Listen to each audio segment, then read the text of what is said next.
There you are. Can you hear me, Chef Oh, Ricardo? hey.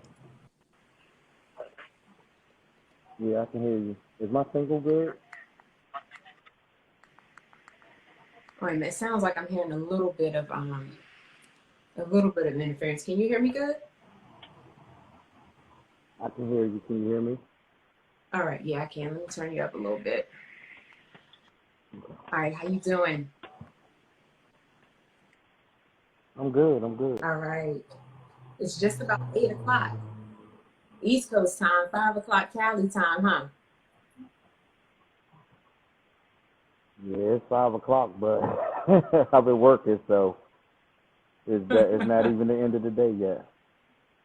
I know. I know. I feel you. Well, I'm so excited to have you on today. We've been talking quite a bit. You've been busy. Um, you have over the, I don't know, like 10, 12 years, you have gone from, you started this journey. Are you wearing bunny rabbit ears?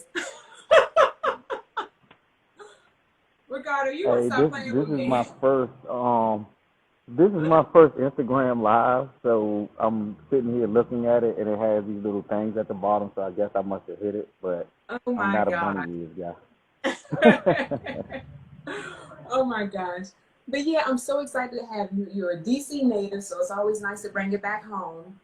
But yeah, so you've been busy. You like 12 years ago, you started on this journey and you became a classically trained chef.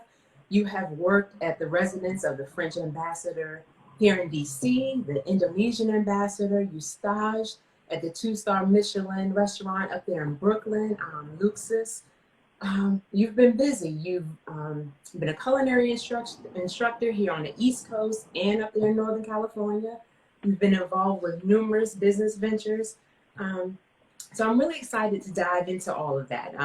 Your journey is definitely inspiring. So I can't wait to dive into this.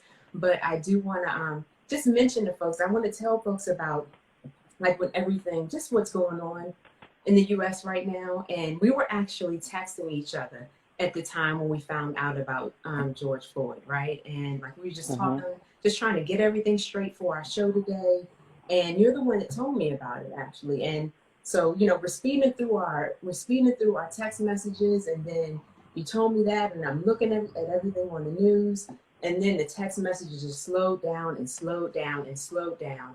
And I think the last message we said to each other was no words. So I know that you have some things like on your heart or on your mind. I just wanted to kind of do a mental check in with you, and just see how you're hanging in there.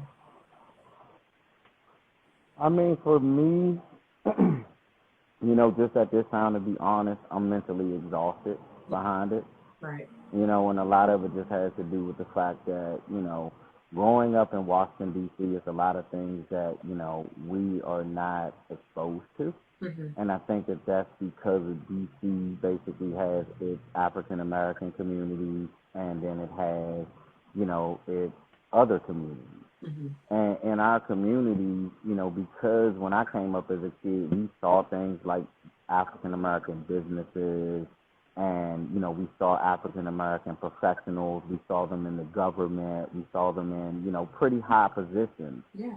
So for us, I don't think it creates a false sense of security, Mm-hmm. but the optics are not the same when you start to venture out outside of the DC area. Right. And so to be 43 Mm-hmm. and kind of looking back and saying like I don't, I'm looking at my grandson at 4 years old, and I'm wondering, am I going to have this talk with you Mm-hmm. in 8 years? Mm-hmm. In 8 years, he'll be 12 years old, Right. and I'll have to have a talk with him about how he make, I'll have to groom him, but at Mm-hmm. the same time, I'll have to have this conversation with him that, is going to be very difficult to have. Mm-hmm. And, it's just very disheartening that we're in that position at this Right. point. But I do think that, we are very resilient as Mm-hmm. a people. We've been through a lot. And I think that this is just something else that we're going to have to endure, Mm-hmm. and we're going to have to tackle, as a people. Right. And the great thing about it is that we do have people from outside of our communities who are supporting us. Now we have to figure out who's the real from the fake, and I'm going to be very transparent about that. But I do think that there is a cultural renaissance of African Americans. You know, things are getting ready to change about how we do business and who we support and how we support one another. So, you know, that's some of the positive things that I see right now that I think,